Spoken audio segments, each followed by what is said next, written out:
Okay जी, start start कर दिया मैंने, रिकॉर्डिंग स्टार्ट कर दिया, बस चुप कर जाओ।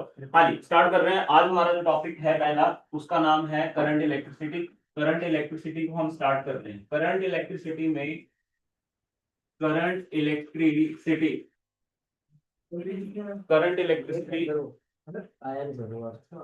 ठीक है। हाँ चलो आगे स्टार्ट कर रहे हैं। करंट इलेक्ट्रिसिटी हमारे चैप्टर का नाम है। अगर इसको रिवाइज करें, मैं एक बार आपको समरी दे देता हूँ इसमें करना क्या क्या है। पहले जो जो हमने करना, पहले नंबर पे हमने इसमें ओम्स लॉ के ऊपर ध्यान देना है। ओम्स लॉ, ठीक है। दूसरे नंबर पे होएगी इसकी ड्रिफ्ट वेलोसिटी है, इसमें ड्रिफ्ट वेलोसिटी और उसके रिलेशन।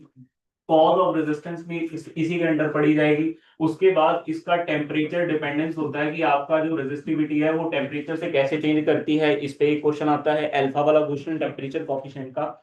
उसके बाद इसमें डिस्कस करते हैं, जिसमें हम देखते हैं कि आपकी resistance in series and parallel, resistance in series and parallel, इसको हम स्टडी करते हैं। इसके बाद सेगमेंट आता है जिसमें हमारे पास सेल्स हैं, है ना, cells in series and parallel.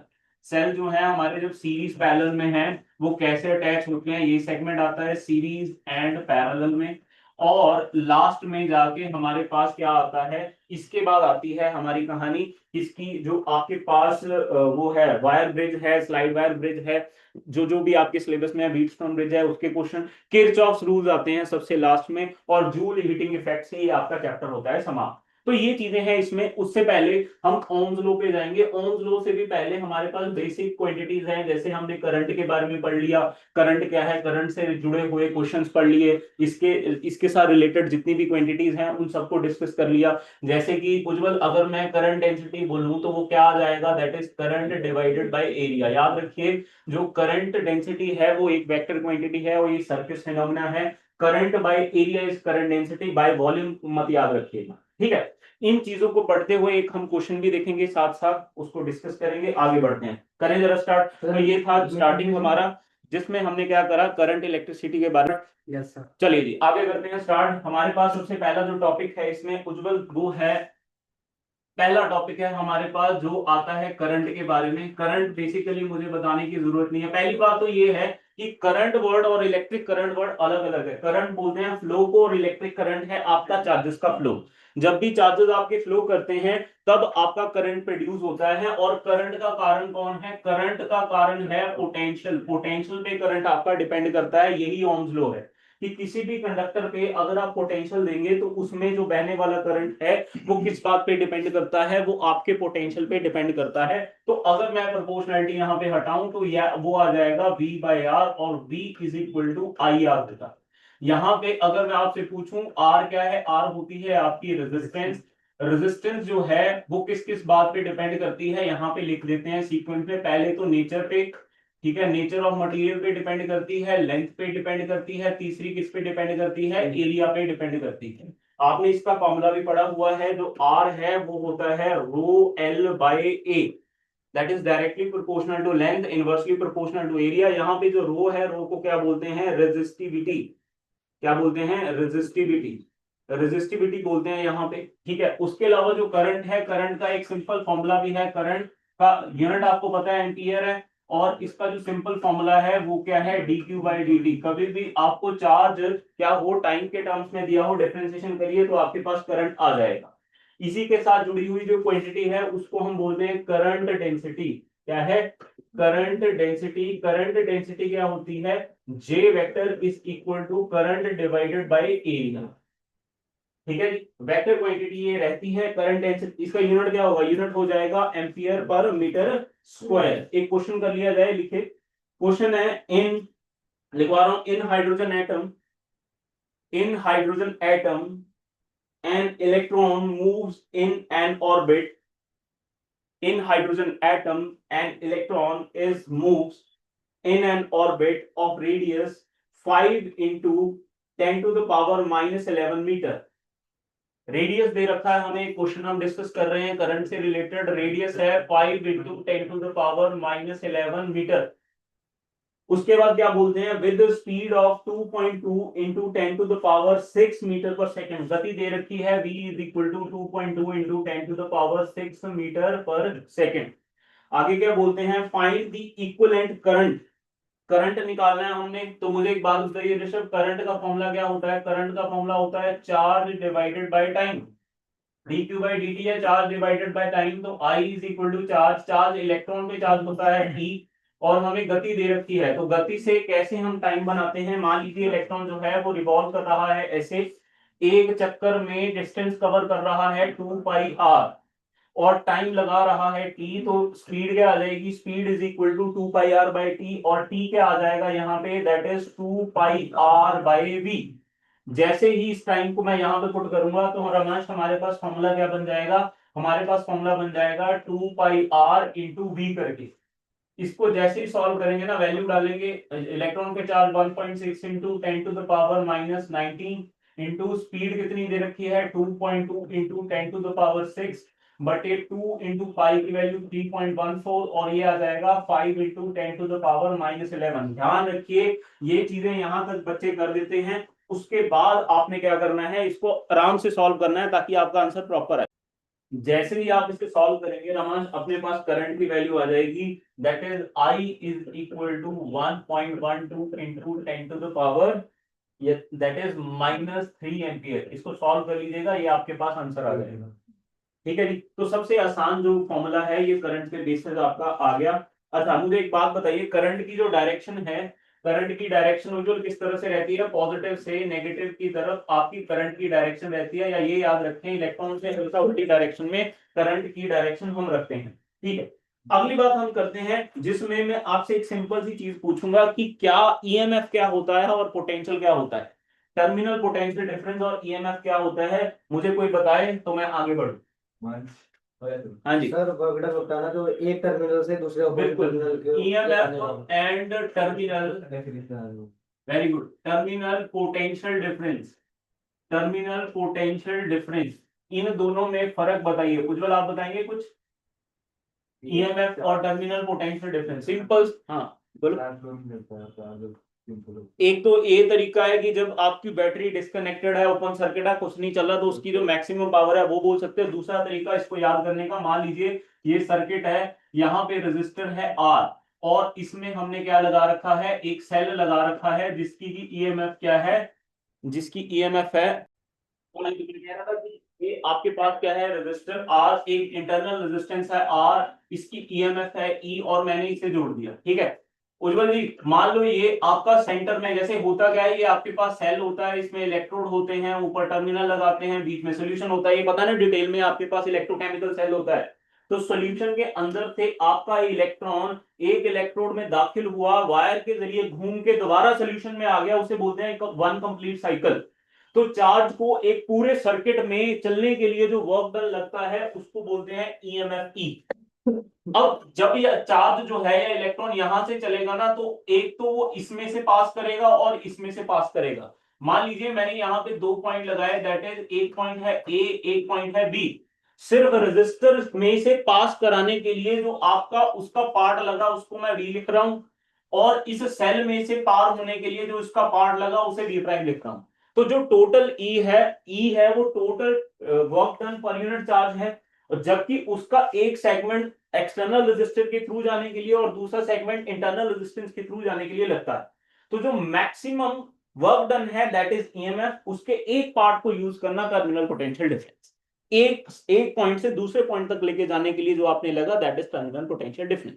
तो अगर उज्जवल मैं ये बोलूं कि इसमें से आई करंट फ्लो कर रहा है, तो E is equal to, clarity, हाँ जी, तो मैं बात कर रहा था ये वाली, अच्छा ये वाला सेगमेंट क्या है, ए से बी तक लेके जाने के लिए, ध्यान दीजिएगा, ए से बी तक के लिए इतना हिस्सा यूज हुआ, फिर उसके बाद बी से ए के लिए इतना हिस्सा यूज हुआ, या ये कहें ये रेजिस्टर में यूज हुआ, ये इंटरनल रेजिस्टेंस में यूज हुआ। जो सेल जो है वो ऑफर करता है चार्जेस के फ्लो को, सेल के अंदर भी होते हैं, सोल्यूशन होता है ना, वो चार्जेस के फ्लो को जो रेजिस्टेंस ऑफर करता है that is internal resistance of the cell. ये याद रखिएगा, पूछ लेते हैं सर्च रीजन में। ठीक है, तो अगली बात, अगर रमांच इसमें से आई करंट फ्लो कर रहा है बेटा, पूरे सर्किट में से आई, तो इस सेगमेंट को मैं उज्जवल लिख दूं V is equal to I R, और इस सेगमेंट को लिख दूंगा V is equal to I small R, है ना। अगर मैं इसको स्तुति ये आई आर को V लिख दूं तो plus that will be I into R, और E minus B is equal to I R, और R क्या आ जाएगा, E minus B by I. Internal resistance of the cell का एक फॉर्मूला आ गया, internal resistance of the cell का एक फॉर्मूला आ गया। उसके बाद अगेन अगर मैं इसको V is equal to I R, second segment में से मैं इस I की वैल्यू निकालूं, that will be V by R. इस V बाई ये I की वैल्यू मैं यहाँ पे पुट कर रहा हूं, तक समझ आ रहा है कि नहीं, है ना। तो this small r will be E minus v divided by v, और जो r है घूम के ऊपर आ जाएगा, अलग अलग करते ही आ जाएगा E by v minus v by v क्या आ जाएगा, 1 इंटू r। बोलो ठीक है क्लैरिटी। तो इंटरनल रेजिस्टेंस के दो फॉर्मूले हैं, एक तो है E minus v by I, और दूसरा फॉर्मूला क्या है, E by v minus 1 into capital R। R is external resistor. Load resistance भी बच्चों इसी को बोलते होते हैं। लोड रेजिस्टेंस क्या है, जिस भी आपने डिवाइस को चलाना है, सर्किट को चलाना है, उसको हम क्या बोलते हैं, उसको लोड रेजिस्टेंस बोला जाता है। क्या यहां तक ठीक है उज्जवल। एक और चीज, ठीक है, एक मैं आपको होमवर्क दे रहा हूं, होमवर्क में याद रखिएगा, आपने फैक्टर्स याद रखने हैं, फैक्टर्स जिसके ऊपर कौन डिपेंड करता है, internal resistance of the cell. Internal resistance of the cell जिस पे डिपेंड करती है, आपने देखा भी होगा साइज ऑफ इलेक्ट्रोड हैं, उनका गैप हो गया, वो कितने इमर्ज हैं, ये चीजों पे आपकी इलेक्ट्रो जो internal resistance of the cell है वो डिपेंड करता है। ठीक है, अब हमारी बात आ गई, हम बात कर रहे थे पीछे ओम्स लॉ की, क्या यहां तक ठीक है। तो हम जरा इस ग्राफ को डिस्कस करते हैं जब तक आप फॉर्मूला लिख रहे हो। अगली जो चीज है, हमने ओम्स लॉ के ऊपर करना है, ओम्स लॉ से काम करना है, ओम्स लॉ से जितने रिलेशन निकलते हैं वो करना है, microscopic form of Ohm's law करना है। पता है किसी को microscopic form of Ohm's law, मतलब माइक्रोस्कोपिक फॉर्म ओम्स लॉ का एक एक तो ये मैंने लिखा V is equal to I R, कोई और बताएगा, इसका एक और फॉर्मूला भी है। अच्छा वो समझ गया मैं, डिडक्शन करते हैं जब हम वेलोसिटी ज्यादा हो जाती है इसमें। Microscopic form of Ohm's law, अभी उसको भी देखेंगे जरा, लिखिए ये बड़ा फटाफट लिखिए इसे। क्या नाम है उसका जो फॉर्मूला आता है वो करंट डेंसिटी में आता है, J vector is equal to sigma E vector, ये उज्जवल। हाँ ये माइक्रोस्कोपिक फॉर्म है, 2 नंबर में हमेशा पूछते हैं कि microscopic form of Ohm's law को डिड्यूस करके बताइए, उसको डिराइव करके बताइए, अभी थोड़ी देर में डिराइव भी करके देखेंगे। ठीक है, हो गया, लिख लिया जी, क्या आगे बढ़े। ओके, तो आगे बढ़ते हुए हम बात करते हैं ओम्स लॉ को आगे चलाते हैं। सभी ने अगर लिख लिया तो बढ़े आप, चलो सर ठीक है। ओके, तो अब ओम्स लॉ मेनली आपके सामने आ जाएगा, ओम्स लॉ और इससे जुड़ी हुई सारी चीजें। ओम्स लॉ में अभी आपने पढ़ा करंट जो है वो पोटेंशियल पे डिपेंड करता है, और अगर मैं यहाँ पे एक कांस्टेंट लगा दूं तो वो आर लगता है, that is V is equal to I R. R जो है वो रेजिस्टेंस होती है, रेजिस्टेंस का कारण कौन बताएगा, रेजिस्टेंस का कारण क्या है, कोई बताएगा रेजिस्टेंस का कारण क्या है, कोलिजन। कोलिजन किसके साथ, कर्नल्स के साथ, वेरी गुड। ये वर्ड मत यूज करते, आप तो लोग नहीं समझते। रेजिस्टेंस जो है वो है इलेक्ट्रॉन्स, इलेक्ट्रॉन्स और सेंट्रल मेटल एटम के कोलिजन की वजह से। इलेक्ट्रॉन का कोलिजन किसके साथ, सेंट्रल मेटल एटम, इसको कर्नल्स भी बोलते हैं, जैसे इन्होंने बोला मेटल एटम के साथ जो कोलिजन होता है बच्चों, वो इसका कारण है। अब मैं देखो यहां से मैं थोड़ा हट रहा हूं करंट इलेक्ट्रिसिटी से, अब मैं जा रहा हूं एसी में।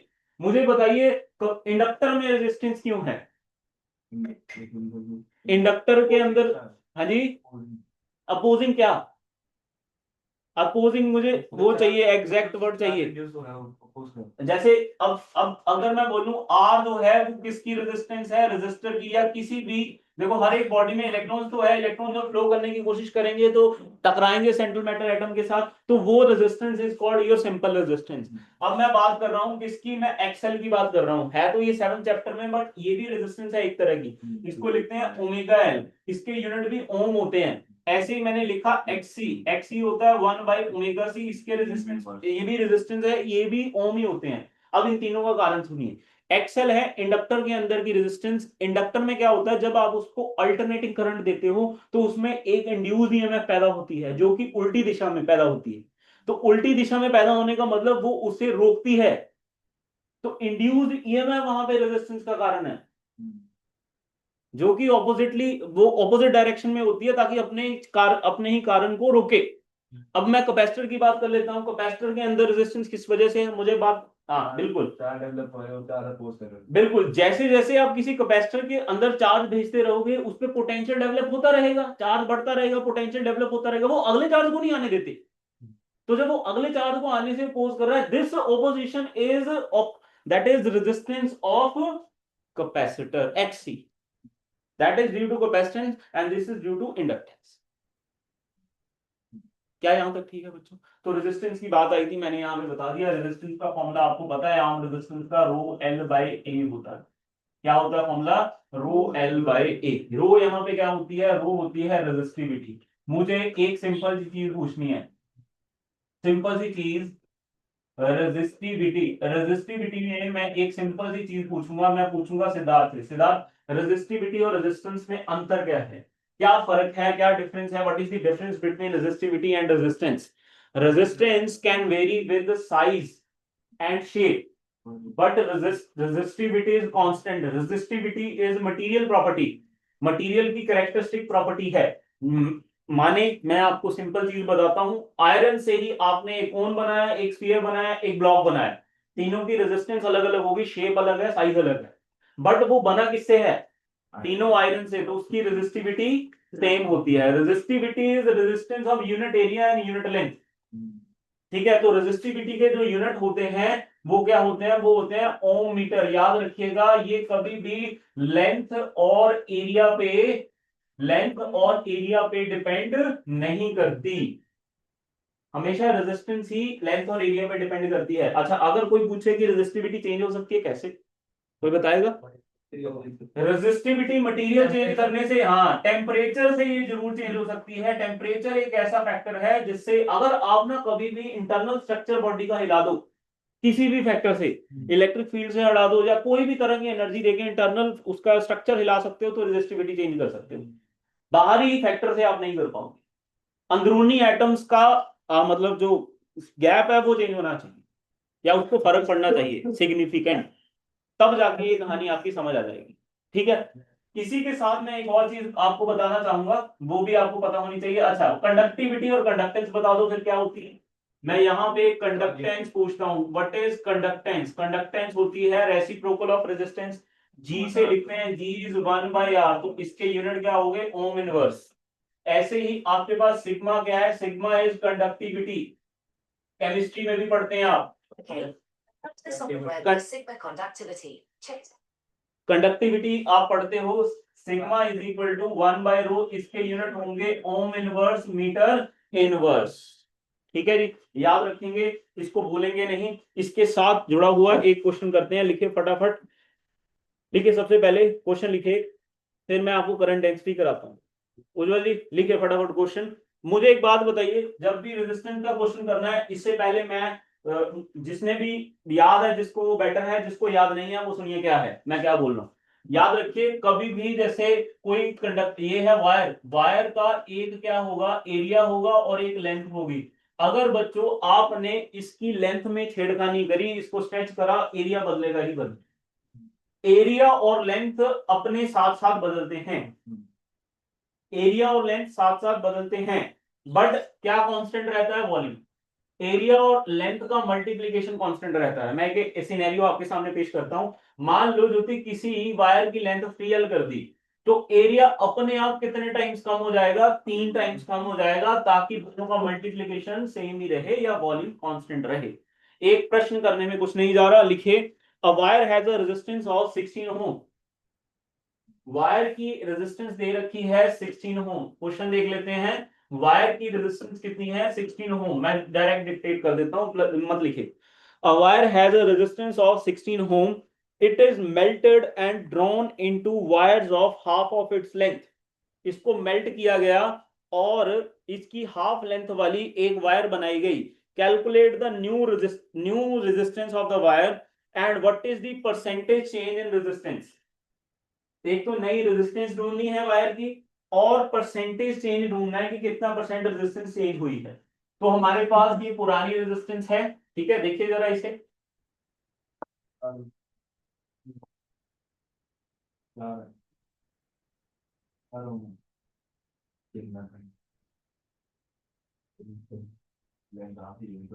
हाँ जी, डबल हो जाएगा, 4 गुना, कितना आ गया? 4 गुना कम हो जाएगी, 4 4 आंसर आया।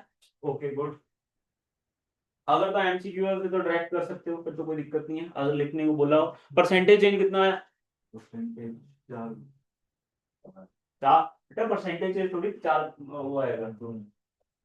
हाँ जी, ज्योति नहीं आ रहा क्वेश्चन?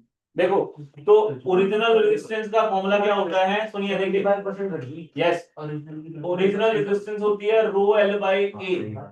सुनिए, ओरिजिनल रेजिस्टेंस है रो एल बाई ए, जिसको मैं 16 ओम लिख देता हूँ। न्यू रेजिस्टेंस में क्या हुआ, लेंथ कितने टाइम्स कम हो गई, लेंथ आधा कम हो गई। इस वजह से एरिया 2 टाइम बढ़ जाएगा, ये देख पा रहे हैं। अगर लेंथ को मैं हाफ कर दूं तो एरिया अपने आप डबल हो जाएगा, ताकि वॉल्यूम कांस्टेंट रहे। बोल भी ठीक है। ओके, तो इसको अगर मैं लिखूं, ये आ जाएगा 1/4 रो L by A, that will B 1/4 into 16। काटेंगे कितना आ जाएगा, आर प्राइम विल बी 4 ओम। जब भी परसेंटेज चेंज निकालना है, change in resistance bye original resistance into 100 करते हैं। चेंज इन रेजिस्टेंस कितनी आई आपकी, 12 बटे ओरिजिनल कितनी, 16 इंटू 100 करके आंसर कितना आ जाएगा, 75%। कितना आ जाएगा, 75%। क्या सभी सहमत हैं यहां तक? उज्जवल बोलो ठीक। मैं एक सिंपल सी चीज पूछता हूं, अगर मान लो क्वेश्चन में वायर का रेडियस इंट्रोड्यूस कर दिया, तो एरिया का फॉर्मूला क्या आ जाता है, एरिया का फॉर्मूला आ जाता है पाई आर स्क्वायर। तो एरिया अकॉर्डिंगली आपके आर के ऊपर डिपेंड करने लग जाएगा। हाँ भाई ठीक है बच्चों, क्लैरिटी। चलिए, अगली जो चीज है वो है आपके पास, दैट इज करंट डेंसिटी। क्या है, करंट डेंसिटी। लिख लिया सबने ये? लिख लिया सर। ओके, आगे बढ़ते हैं। नेक्स्ट है आपके पास करंट डेंसिटी। करंट डेंसिटी, अभी जैसे आपको मैंने बताया, ये एक वेक्टर क्वांटिटी है, इवन ये एक टेंसर क्वांटिटी है। वेक्टर क्वांटिटी बोलना सही नहीं है, ठीक है, ये बदलती रहती है। अच्छा, कंडक्टिविटी भी आपकी टेंसर क्वांटिटी है। कंडक्टिविटी आपके लेवल पे इसे करंट डेंसिटी को वेक्टर लेके हम काम कर रहे हैं, और इसका सिंपल फॉर्मूला है J vector is equal to current divided by area. Magnitude form में अगर मैं इसे लूं, तो जो एक चीज का ध्यान, एक चीज देखी आपने, ना करंट वेक्टर क्वांटिटी है, ठीक है, ना एरिया नीचे वाला वेक्टर क्वांटिटी है, फिर भी वो वेक्टर क्वांटिटी है। एरिया का तो फिर हम मान सकते हैं कि एरिया वेक्टर है वो, बट देखो एरिया वेक्टर नीचे आ रहा है, नीचे हमें पता है वो वेक्टर फॉर्म में उसे रख नहीं सकते। किस फॉर्म में रखना पड़ेगा, मैग्नीट्यूड फॉर्म में। वेक्टर कभी नीचे नहीं आ सकता बच्चों, अगर वेक्टर नीचे आया है तो उसके साथ ये बाहु जाइए ही चाहिए। डिवीजन में कभी वेक्टर नहीं आ सकता नीचे, ठीक है, क्योंकि वेक्टर का डिवीजन पॉसिबल नहीं है कभी भी। देखो क्यों नहीं है पॉसिबल, कोई बताएगा मुझे, मजा आ जाएगा अगर जवाब दे दे कोई प्लीज। ए की डायरेक्शन 2 कैसे बन सकती है? डायरेक्शन, ये भी एक बहुत अच्छा जवाब है। डायरेक्शन से डायरेक्शन कैसे डिवाइड हो सकती है। करंट डेंसिटी का formula J is equal to current by area. और अगर तो ये ध्यान दीजिए, अगर मैं ऐसे लिख दूं, किसी को कोई दिक्कत नहीं है, Q by A into T. Current is charge by time, current is charge by time, वो डबल ही रहा था ना। Current is charge by time. ठीक है, लिखिए जरा सा फटाफट इसे। पावर है ना, लिख लिया सर। ये चले यार, नहीं नहीं रात में आगे चलते हैं, ठीक एक है। महीने में। हाँ, देखिए ध्यान दीजिए, सबसे पहले आपके पास, अगर मान लो कहीं आपने करंट निकालना है ना, करंट निकालना है इसी फॉर्मूले से, तो ऐसे भी निकल सकता है, integration J dot D S. छोटे छोटे आप एरिया को जे के साथ इंटीग्रेट करके करंट निकाल सकते हैं। जो इसके लिमिट्स हैं वो अकॉर्डिंग टू सरफेस के लिमिट जो भी होंगे उसके हिसाब से होंगे। जब भी एक क्वेश्चन आएगा ये भी करके देखेंगे। एडिशन टू दिस, ज्यादातर क्वेश्चन इससे हो जाएंगे, बट एक आधा कोई क्वेश्चन इसमें फंसेगा, ठीक है। करंट, ये जो डीएस वेक्टर लिखा है इसको क्या बोलते हैं, एरिया वेक्टर बोलते हैं ना। कितने लोगों को एरिया वेक्टर निकालना आता है? आता है ना, एरिया इंटू उसका नॉर्मल, जिस तरफ उसका नॉर्मल है उस दो डायरेक्शन देनी है। जैसे मान लो वाई जेड प्लेन में आपका एरिया है, तो उसकी डायरेक्शन नॉर्मल किस तो एक्स की तरफ, तो आई लगेगा। अगर वो एक्स वाई प्लेन में है तो के लगेगा। अगर वो Y Z plane, Y Z plane हो गया, एक्स वाई प्लेन हो गया। अगर एक्स जेड प्लेन में है देन वाई बचा, दैट इज उसके साथ क्या लगेगा, जे। समझ रहे हो कि नहीं? ओके, आगे चलते हैं। अगला जो है वो है आपके पास topic, that is vector form of Ohm's law. लिखिए, vector form of Ohm's law. Microscopic form भी इसी को बोलते हैं, vector form of Ohm's law.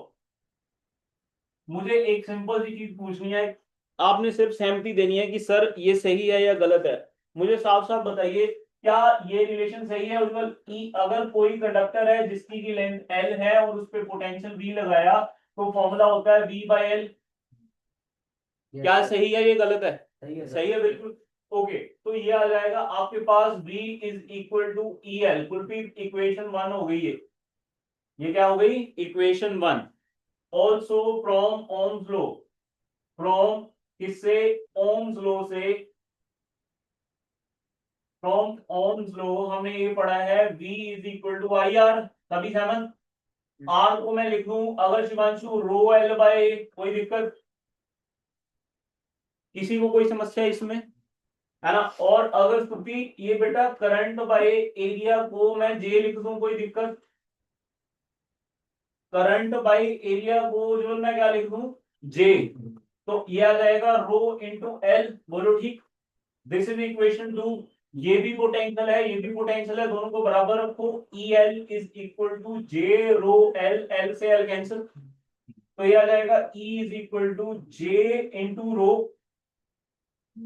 इसको नीचे ले आऊं, ये आ जाएगा 1 by rho into E, that is equal to J. Shivanshu सही चल रहा है कि नहीं?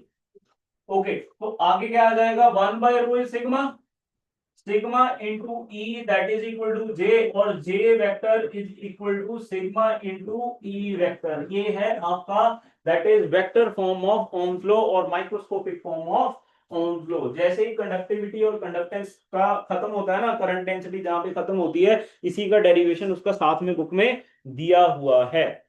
अब मुझे रोमांच बिना किसी हेजिटेशन के ये बताएगा कि सर कंडक्ट मेटल्स, इंसुलेटर्स और सेमीकंडक्टर्स में क्या फर्क है रेजिस्टेंस का, रेजिस्टेंस के टर्म्स में? टेम्परेचर बढ़ाएंगे तो ना ना ना, मैं वेरिएशन नहीं पूछ रहा, मैं सिंपली पूछ रहा हूं जिनकी रेजिस्टिविटी बहुत ज्यादा होती है वो इंसुलेटर्स, जिनकी रेजिस्टिविटी मीडियोकर होती है या बीच मॉडरेट होती है वो सेमीकंडक्टर्स, और जिनकी रेजिस्टिविटी बहुत कम होती है वो होते हैं कंडक्टर्स। इनकी डेफिनेट रेंज सुनिए, जो मेटल्स होती है उनकी होती है 10 की पावर -8 ओम मीटर से लेके 10 की पावर -6, जबकि जो इंसुलेटर्स हैं उनकी होती है, जिनकी भी 10 की पावर 4 से ज्यादा है, 10 की पावर 4 से जिनकी भी रेजिस्टिविटी ज्यादा है, वो सारे किसमें करते हैं, उसे माना जाता है इंसुलेटर्स में। ठीक है, अब इसमें एक चीज बोलते हैं, रबर की और बैकेलाइट की बहुत ज्यादा रेजिस्टिविटी है। बीच में पूछ लेते हैं एक आधा क्वेश्चन, बैकेलाइट की है आपकी 10 की पावर 14, रबर की है 10 की पावर 16 होम। तब ये क्या होता है जो अपने बैक क्या होगा, बैकेलाइट बेटा वो है, कंपाउंड है। कंपाउंड होता है। आपने केमिस्ट्री में पढ़ा नहीं है, पॉलीमर्स पढ़े हैं? अभी पॉलीमर्स है, सिलेबस में ही नहीं है। हाँ, सर वैसे ही बता दो दिखता कैसा है वो डेली लाइफ में। जैसे यार आपके वो है, कंपाउंड है, बैकेलाइट पता नहीं है पत्थर में अरे वो यार जिससे वो हैंडल बनते हैं, हाँ वो क्रैकिंग वो उसके पैन के वो बनते हैं ना, गरम पैन के वो वाले, वो उसमें आते हैं ये कंपाउंड्स। समझ लो। समझ आ गया ना, इंसुलेटर्स के तौर पे। अच्छा, सेमीकंडक्टर में आप सेमीकंडक्टर आपने पढ़ा है जिनकी भी रेजिस्टिविटी 10 की पावर -6 से लेके 10 की पावर 4 के बीच में लाई करती है, वो क्या कहते हैं उनको, उनको सेमीकंडक्टर बोला जाता है। ओके जी, अब हम बात करते हैं आगे। हमारे पास जो चीज आती है वो आती है ड्रिफ्ट वेलोसिटी। ड्रिफ्ट वेलोसिटी की बात करते हैं, है ना? ये ठीक है, यहां तक क्लैरिटी है? कोई दिक्कत परेशानी? न्यूमेरिकल एक साथ इकट्ठे भी आएंगे देखना। तो मैं आगे बढ़ता हूं और बात करता हूं start that is drift velocity की। किसके? ड्रिफ्ट वेलोसिटी की। ड्रिफ्ट वेलोसिटी होती क्या है पहले ये बताइए, या मुझे बताइए ड्रिफ्ट वेलोसिटी का सिग्निफिकेंस क्या है, समझेंगे बड़े आराम से। मान लीजिए ये कोई मेटल, ये मेटेलिक वायर है, मेटेलिक वायर की लेंथ कितनी है, एल, ठीक है, इसके साथ मैंने कनेक्शन दे दिया और कनेक्शन में पॉजिटिव टर्मिनल और नेगेटिव टर्मिनल लगा दिया, एक की लगा दी और यहाँ पे हमने रख दिया ये पोटेंशियल एक दे दिया, इसे पोटेंशियल दे दिया वी पोटेंशियल दे दिया इसे। तो होगा क्या उज्जवल, जो आपके इलेक्ट्रॉन्स हैं वो किस तरफ जाना स्टार्ट कर देंगे, इलेक्ट्रॉन जो है वो आपके पॉजिटिव टर्मिनल की तरफ जाना स्टार्ट कर देंगे विद सम वेलोसिटी, और इस वेलोसिटी को क्या बोलते हैं हम, that drift velocity, the velocity by equivalent होती है ना, क्या? एक तरह से इक्विवेलेंट नहीं, सबकी वेलोसिटी सेम नहीं होती, सेम नहीं होती ना, सबकी वेलोसिटी सेम नहीं होती, इसकी एवरेज वैल्यू ली जाती है। Average value of all the velocities is regarded as drift velocity. सबकी एनर्जी सेम हो ही नहीं सकती, आपको पता है, मैंने आपको फोटो इलेक्ट्रिक इफेक्ट में बोला था कि इलेक्ट्रॉन जो है वो सारे के सारे सेम एनर्जी स्टेट पे होते ही नहीं, पता है ना, क्वांटम नंबर्स के अनुसार सारे के सारे इलेक्ट्रॉन्स अलग अलग एनर्जी लेके बैठे होंगे, तो जब अगर उन पे इक्विवेलेंट फोर्स भी लगाओगे तो उनकी गति अलग अलग बनेगी, समझ आया कि नहीं, उनकी गति अलग अलग बन पाएगी। क्यों? अच्छा एक बात बताओ उज्जवल, ड्रिफ्ट वेलोसिटी से पहले भी एक गति होती है इलेक्ट्रॉन के पास, उस गति का नाम क्या है, थर्मल वेलोसिटी। थर्मल वेलोसिटी काम की इस वजह से नहीं है क्योंकि थर्मल वेलोसिटी हाई होने के बावजूद भी एक पर्टिकुलर डायरेक्शन नहीं है, रैंडम मोशन है वो, रैंडम मोशन से कभी भी करंट पैदा नहीं हो सकता। अगर मैं इसकी प्रिसाइज वैल्यू लिखूं तो बुक में उन्होंने थर्मल वेलोसिटी का ऑर्डर दे रखा है वीटी, वीटी दे रखा है 10⁵ मीटर पर सेकेंड, बट किसी काम की नहीं है, किसी काम की नहीं है। क्यों नहीं है किसी काम की? क्योंकि कोई पर्टिकुलर डायरेक्शन नहीं है, करंट हमेशा तब बनेगा जब एक खास क्रॉस सेक्शन में से आपके चार्जेस फ्लो करते हैं, ठीक है जी। जबकि जो आपकी ड्रिफ्ट वेलोसिटी है उसका जो वो ऑर्डर बताते हैं 10⁴ है उज्जवल, एक मिनट देख लेते हैं, रुकना सही है।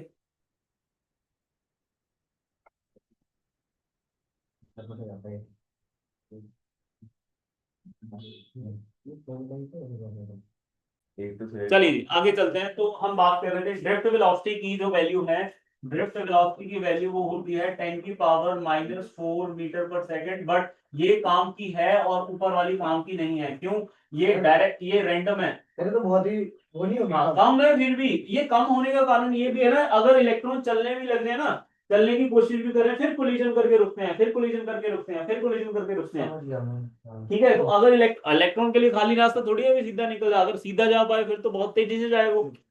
बीच में सेंट्रल मेटल एटम है तो बार बार कोलिजन होते रहते हैं, बार बार वो एक्सेलरेट होता है, बार बार धीरे होता है, बार बार एक्सेलरेट होता है, बोलो ठीक। यहां तक इसका जो रिजल्ट है ड्रिफ्ट वेलोसिटी का वो है वी डी, देखिए ध्यान से, वी डी वेक्टर, पहले वेक्टर फॉर्म में लिख रहा हूं, माइनस माइनस नहीं मैं अभी लगाऊंगा, अभी लगाऊंगा मैं Q E electric field tau by M.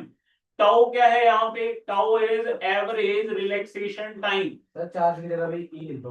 वो मैं पूरा लिखूंगा बेटा, रिलैक्सेशन, रिलैक्सेशन नहीं, रिलैक्सेशन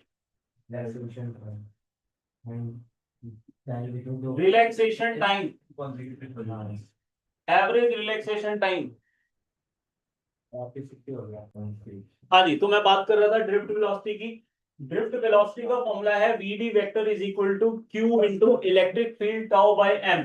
टी यहाँ पे एवरेज रिलैक्सेशन टाइम है, कोई रिलैक्सेशन टाइम बताएगा क्या होता है?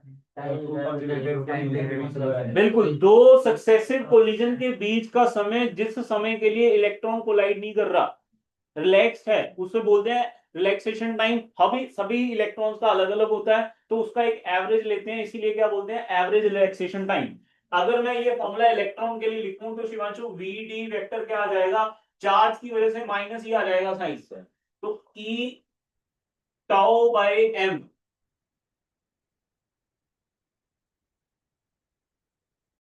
जोक से पार्ट, चलिए आगे बढ़ो। ड्रिफ्ट वेलोसिटी की बात कर रहे थे, जब भी यहाँ पे चार्ज इलेक्ट्रिक फील्ड डालोगे ना, अच्छा अगर मैं उज्जवल ड्रिफ्ट वेलोसिटी की बात करूं तो ये दो चीजों पे डिपेंड करता हुआ यहाँ से दिख रहा है, किस किस पे, एक तो चार्ज पे और ये मास पे भी डिपेंड कर रहा है। मान लो अगर आपको कंपैरिजन करने दे दिया जाए कि प्रोटॉन और अल्फा पार्टिकल का करके होता, किसकी ड्रिफ्ट वेलोसिटी ज्यादा है, तो आप दोनों एस्पेक्ट देखते हो, चार्ज का भी और मास का भी। अल्फा पार्टिकल का मास जो है वो कितना है, 2 टाइम्स मास ऑफ प्रोटॉन, है ना। जबकि उसका चार्ज कितना है, चार्ज में उल्टा बोल गया, चार्ज 2 टाइम है इलेक्ट्रॉन के और मास 4 टाइम है प्रोटॉन से। तो आपको देखना पड़ेगा सारा, ठीक है, ये मैं बता रहा हूं, ऐसे आपने वहां पे एनालिसिस करना है चीज का, ठीक है, ऐसे सीधे सीधे रिजल्ट नहीं दे देने। क्या यहां तक ठीक है बच्चों? अच्छा सुनो यार, बस करो, आगे बढ़ते हैं। रमाज ठीक है, आगे बढ़े, अगली बात करते हैं। नेक्स्ट है हमारे पास रिलेशन बिटवीन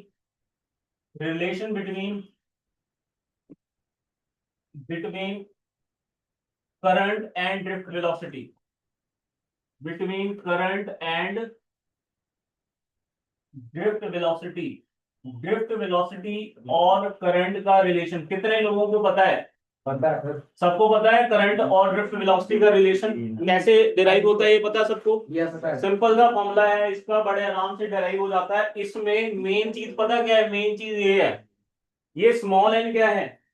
स्मॉल एन बताएगा। स्मॉल एन होता है number of electrons per unit volume, per unit volume, number of electrons per unit volume. और जो ड्रिफ्ट वेलोसिटी का रिलेशन करंट का रिलेशन ड्रिफ्ट वेलोसिटी के साथ आता है, I is equal to E N A V D, I is equal to E N A V D, ये result आता है आपका इन दोनों का। अच्छा, अगर मैं इसे करंट डेंसिटी के टर्म्स में लिखना चाहूं तो बताओगे कैसे लिखेंगे?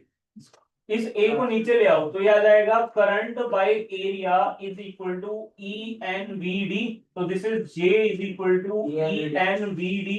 वेक्टर फॉर्म में ये आ गया आपके पास करंट, ड्रिफ्ट वेलोसिटी और करंट डेंसिटी के टर्म्स में, ठीक है जी। अच्छा उज्जवल, अगला जो एक टॉपिक आता है हमारा वो है deduction of Ohm's law from drift velocity. ये कितने लोगों को आता है? ये भी बहुत इंपॉर्टेंट एस्पेक्ट है, deduction of Ohm's law, ohms law from drift velocity. कोई करके बताएगा, ये किसी को आता है ये? Deduction of Ohm's law from drift velocity कितने लोगों को आता है? यार जो चाहते हैं अभी कराना चाहूं मैं करा दूंगा। यहाँ ज्योति आता है? आता है, क्या करा दो? चलिए आगे करते हैं फिर इसी, ठीक है। देखिए सबसे पहले अगर मैं बोलूं ड्रिफ्ट वेलोसिटी का फॉर्मूला, ये डिडक्शन करा रहा हूं। सबसे पहले ड्रिफ्ट वेलोसिटी का फॉर्मूला मैग्नीट्यूड फॉर्म में E electric field tau by M, जो कि ठीक है। इसी में अगर मैं इलेक्ट्रिक फील्ड को, सिर्फ इलेक्ट्रिक फील्ड को लिखूं ई वी टी, ये वी बाय एल आ जाएगा, ई इंटू एम। समाज ठीक है? Yes sir. और करंट का रिलेशन क्या है? अभी लिखवाया था, I is equal to E N A B D, जो है इसकी वैल्यू ना यहाँ पे डाल देंगे इसमें, तो यह जाएगा I is equal to E N A V D की जगह पे E V tau by L M. V यहां से ना सिर्फ एक काम करना है आपने रामांश, इस वी को इधर छोड़ना है, बाकी करंट को इधर ले आना, बाकी सब कुछ इधर ले आना है। ये वी है ना, वी को छोड़ देना है इसकी तरफ, आई को इसके नीचे ले आएंगे, बाकी सब कुछ दूसरी तरफ ले जाएंगे। कुलप्रीत इधर क्या ये आ जाएगा M L by E into E, E square, N आगे एरिया और टाउ भी आ गया नीचे। दूसरी तरफ क्या बचा? वी बचा बाय आई बचा, कोई दिक्कत? अब हमें पता है वी बाय आई क्या होता है? वी बाय आई होता है रेजिस्टेंस, तो M L by N E square A into tau that is equal to R. और अगर मैं इसे आर पुट कर दूं तो this is V by I is equal to R और V is equal to I R. अगर तो आपको डिडक्शन की बात करी है कि ध्यान दो, हाँ जी जल्दी आ रही है सर, नहीं आ रही है। उज्जवल को क्वेश्चन दे देते हैं थोड़े से, यस सर। मजा आएगा। चलिए आगे। अच्छा एक ना क्वेश्चन सुनो, जैसे बीच में आ गया, मैं अभी तो मैं उसे इंट्रोड्यूस नहीं करना चाहता था। देखो इतना उन्होंने लेवल ना अलग कर दिया आप चीज का, जैसे बिल्कुल ये वाला देख के पता लग जाता है कि क्या है ये, देख के पता लग जाएगा आप लोगों को, पता लग गया ना ज्यादातर बंदों को कौन सा ब्रिज है ये। अब देखो इसमें वेरिएशन कैसे लाते हैं, उन्होंने बोला ए पॉइंट है, ये सी पॉइंट है, ये बी पॉइंट है, ये डी पॉइंट है ना। उन्होंने बोला ए और सी के बीच की रेजिस्टेंस बता दो, फिर वो बोलेंगे ए और बी के बीच की रेजिस्टेंस बता दो, फिर वो बोलेंगे ए और डी के बीच की रेजिस्टेंस बता दो, फिर वो बोलेंगे बी और सी के बीच की रेजिस्टेंस। अगर पॉइंट बदले जा रहे हैं हम, पहले इन दो के, फिर इन दो के, फिर इन दो के, फिर इन दो के, ऐसे करके। अब क्वेश्चन कैसे डाला हुआ है कि इतनी सारी चीज पूछ ली हुई है एक नंबर में, एक नंबर कैसे मैं बता, तो फिर match the following, match the following में बोला कि AC का ये है, BB का ये है, कर दो मैच। तो एक तो कोई आपको निकालना पड़ेगा, एक या दो, और एक ही में देखो बहुत कुछ पूछ लिया ऐसा क्वेश्चन आया, ये करेंगे भी, थोड़ी सी नींद खुलेगी होगी।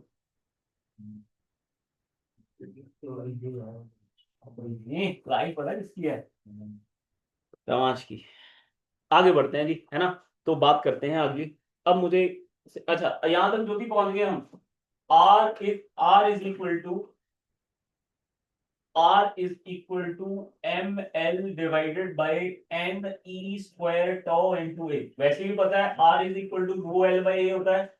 इसको और इसको कंपेयर करो जरा, जब कंपेयर करेंगे रो L by A is equal to ML by NE square tau A से A कैंसिल, L से L कैंसिल, रो क्या आ जाएगा M by NE square tau। ये रिलेशन है किसका, ये रिलेशन है resistivity in terms of relaxation time, in terms of number density.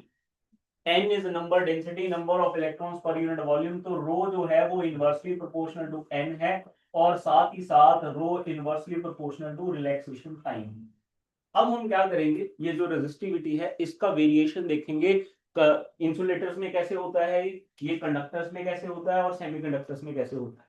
सबसे पहले तो टेम्परेचर को चेंज करके, टेम्परेचर टेम्परेचर का इफेक्ट किस पे, टेम्परेचर का इफेक्ट रेजिस्टिविटी पे। तो पहले हम मेटल्स की बात करते हैं, बढ़ेगा। मेटल्स की बात करते हैं। मैंने अभी लिखा हुआ है, इसका फॉर्मूला है rho is equal to M by NE square tau. Rho inversely proportional to number density, rho inversely proportional to relaxation time. अब मैंने क्या करा, टेम्परेचर बढ़ा दिया, टेम्परेचर इंक्रीज कर दिया मेटल्स का, तो होगा क्या उससे, देखो इलेक्ट्रॉन जो आपका टेम्परेचर है उससे दो चीजें होंगी। पहली चीज होगी कि आपके फ्री इलेक्ट्रॉन्स बढ़ेंगे, वो मेटल्स में पहले से ही बहुत ज्यादा है, उनकी गिनती पे ज्यादा फर्क नहीं पड़ेगा। तो इसका मतलब है ये वाला जो टर्म है इसका कोई ज्यादा सिग्निफिकेंट फिगर नहीं है या सिग्निफिकेंस नहीं है। तो हम कहां पे रह गए, हम यहाँ पे रह गए शिवांशु। मेटल्स के बारे में अगर आपने जानना है तो रिलैक्सेशन टाइम की बात आ गई। मुझे एक बात बताओ, जैसे ही आप टेम्परेचर बढ़ाओगे इलेक्ट्रॉन्स तेज हो जाएंगे, और अगर वो तेज हो गए देन दो कोलिजन के बीच का समय कम हो जाएगा, और अगर वो समय कम हो जाएगा तो जिसका मतलब रिलैक्सेशन टाइम क्या हो जाएगा, कम। तो दोबारा बता रहा हूं, अगर आपने टेम्परेचर इंक्रीज किया जिस वजह से रिलैक्सेशन टाइम क्या हो जाएगा, कम। और अगर रिलैक्सेशन टाइम कम हो गए से टाउ लिख लो, रिलैक्सेशन टाइम कम हो गया तो रेजिस्टिविटी क्या कर जाएगी, इंक्रीज कर जाएगी। So with rise in temperature resistivity of metals increases. ठीक है जी, क्लैरिटी। अच्छा एक और बात बताता हूं, यहाँ पे अगर हम वेरिएशन पढ़ ही रहे हैं, बोलो ठीक है यहाँ तक, अगर हम वेरिएशन पढ़ रहे हैं तो आपको साथ ही साथ मैं बता दूं एक टेम्परेचर कोफिशिएंट भी होता है। किस किस बंदे को ये पता है टेम्परेचर कोफिशिएंट क्या होता है, वो जरा बताइए मुझे। What is temperature coefficient, temperature coefficient एक क्या है नंबर आपके पास अल्फा। अल्फा होता क्या है, ये होता है that is resistivity at T degree Celsius minus resistivity at 0 degree Celsius बटे original resistivity into temperature difference या राइज इन टेम्परेचर। ये जो अल्फा है ये टेम्परेचर कोफिशिएंट है। मेटल्स के लिए बताओ जरा, मेटल्स के लिए रेजिस्टिविटी बढ़ी या कम हुई, मेटल्स के लिए रेजिस्टिविटी बढ़ी या कम हुई, बढ़ेगी। तो मेटल्स के लिए इसकी वैल्यू आती है पॉजिटिव, अल्फा की वैल्यू मेटल्स के लिए क्या आती है, पॉजिटिव। जबकि इंसुलेटर्स के लिए या सेमीकंडक्टर के लिए, इंसुलेटर्स के लिए इसकी वैल्यू आती है नेगेटिव, क्योंकि उनकी रेजिस्टिविटी टेम्परेचर बढ़ने से कम होती है, ये याद रखिएगा। अब अगर ये रेजिस्टिविटी के लिए ये अल्फा लिख सकते हैं, तो इसको रेजिस्टेंस के लिए भी लिख सकते हैं। Alpha is equal to R T minus R naught divided by R naught into delta T, या T minus zero, T minus zero. मैं रोमांच को ना दो फॉर्मूले लिख के बता रहा हूँ जरा। रोमांच, कई बार तो ये फॉर्मूला लिखते हैं टी माइनस जीरो, और कई बार उज्जवल ये भी लिख लेंगे that is R two minus R one divided by original into that is T two minus T one. अब मुझे ये जानना है, ये दो फॉर्मूले तो मैंने लिख दिए, कौन सा कब यूज करते हैं। मैंने आपको लास्ट टाइम बताया था ये कैसे यूज करते हैं ना। जब जब भी आपको स्टेडी बोला हो ना, वर्ड स्टेडी, स्टेडी वर्ड जब आपके क्वेश्चन में आ जाए, देन आप ये फॉर्मूला डायरेक्ट लगा सकते हैं, एक सार, एक समान, एक समान। अगर स्टेडी वर्ड यूज किया हो, देन आप दोनों, मतलब जैसे ना ये R1 R2 क्या है, कोई 15 डिग्री सेल्सियस पे रेजिस्टेंस दे दी, कोई 25 डिग्री सेल्सियस पे रेजिस्टेंस दे दी, डायरेक्ट रेजिस्टेंस को सब्ट्रैक्ट करो, बटे 15 वाली से डिवाइड करो, और टेम्परेचर डिफरेंस डालो, अल्फा आपके सामने।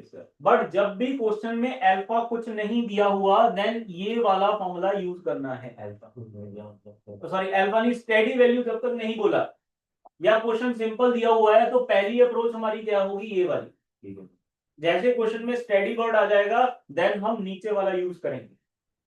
क्या एक आधा क्वेश्चन देख लिया जाए। देखिए जरा क्वेश्चन देखिए, इसको पहले नोट कर लीजिए और मैं फिर आगे बढ़ू।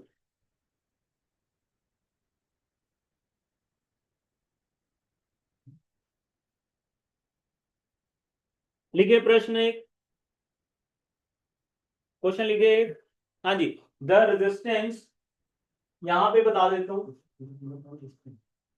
लिखिए the resistance of the wire, या the resistance of the conductor at 20 degree Celsius is 3.15। 20 degree Celsius पे रेजिस्टेंस कितनी दे रखी है, 3.15 ओम। दूसरा क्या दे रखा है, and 100 degree Celsius is 3.75 ohm. 100 degree Celsius पे ये दे रखी है, that is R is 3.75 ohm. Okay, तो उन्होंने बोला क्या है, determine the temperature coefficient of resistance of the conductor, what will be the resistance of the conductor at 0 degree Celsius. Resistance की वैल्यू 0 डिग्री सेल्सियस पे निकालनी है। दूसरा हमने अल्फा भी कैलकुलेट करना है, पहले अल्फा निकाल के फिर अल्फा निकाल सकते हैं। अच्छा, अब ना उन लोग 2 मिनट की शांति और मुझे बताइए, क्या मैं इस फॉर्मूले को रीअरेंज कर लूं, जरा देखो जरा। Alpha is equal to R T minus R naught बटे R naught into T minus T आ जाएगा, है ना। ये आर नॉट का मतलब क्या है, रेजिस्टेंस एट 0 डिग्री सेल्सियस। ठीक है, हाँ शिवांशु देखना जरा, इसको इधर लेके आ, तो ये आ जाएगा आर नॉट, ये आ जाएगा R naught T into alpha, that is equal to R T minus R naught. और अगर मैंने आर टी निकालना है, मैं गड़बड़ कर रहा हूँ ना, आर नॉट निकालना, नहीं आर टी निकालना है, आर नॉट को उधर ले लो, R naught plus T alpha is equal to R T, और आर टी क्या आ जाएगा, R naught into 1 plus alpha T. क्या लिखेंगे, 1 प्लस एल्फा टी। टी क्या है, difference of temperature 0 degree Celsius के साथ। अगर आप इसे डेल्टा टी लिख सकते हैं तो डेल्टा टी लिख लीजिए, समझ आएगा। डेल्टा टी मतलब इन दो टेम्परेचर का डिफरेंस। अब देखिए जरा क्वेश्चन, जैसे, हाँ जी, उस ये फॉर्मूला मेरे पास क्या बन गया, फॉर्मूला देखिए, फॉर्मूला बन गया आर किसी भी टेम्परेचर पे is equal to R naught into 1 plus alpha T. बना कि नहीं बना उज्जवल। इस फॉर्मूले के अनुसार मैं इसे डालूंगा, ये कितने पे है, 20 डिग्री। तो मैंने इसे लिखा R20 is equal to 0 degree Celsius वाला मुझे पता नहीं, इंटू 1 प्लस एल्फा, और इन दोनों का डिफरेंस कितना है रामांश, तो 20 का है। अरे भाई इन दोनों का डिफरेंस 20, तो टी की जगह पे क्या आ जाएगा, 20। समझ आ गया, हाँ जी सबको समझ आ गई ये बात। जब ऐसे ही R दूसरा 100 डिग्री सेल्सियस पे R100 is equal to R0 into 1 plus 100 alpha, दोनों को डिवाइड करो अल्फा आ जाएगा।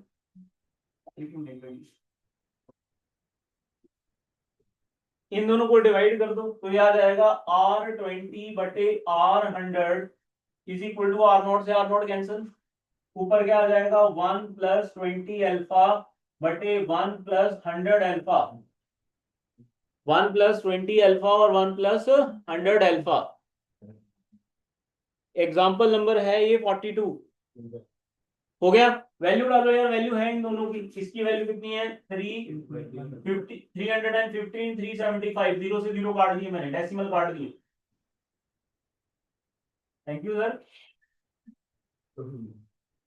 इनको सॉल्व करके अल्फा बताओ। इसको सॉल्व करके अगर आप अल्फा निकालोगे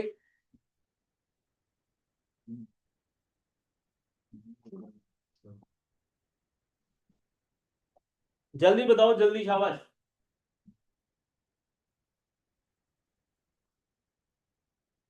अल्फा की वैल्यू बताइए। आवाज नहीं प्लीज सुनिए। हाँ जी, तो एक क्वेश्चन है आपके पास, क्वेश्चन बोलते हैं, सुनो ध्यान से सुनो, कब आप डायरेक्ट लगाओगे, डायरेक्ट वाला क्वेश्चन भी सुन लो। वो बोलते हैं a nichrome heating element connected to 220 volt supply drawn initial current 2.2 ampere which settles down after a few seconds to steady value of 2.0 ampere. Steady value आ गई। Find the steady temperature of heating element. The room temperature is 30 degrees Celsius and average temperature of coefficient of resistance of the nichrome wire वो दिया हुआ है। तो जितने भी temperature coefficient के questions हैं मेटल्स के रिगार्डिंग वो सारे आप कर लीजिए। उसके बाद मैं इंसुलेटर्स और सेमीकंडक्टर्स पे आऊंगा।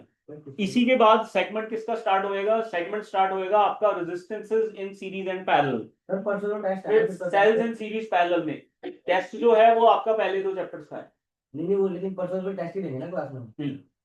ओके सर, ठीक है जी, क्लैरिटी। आज इतना ही करेंगे, यहां तक किसी को डाउट है तो बोलिए, होमवर्क मैं अभी भेज देता हूँ। ठीक है, ओके।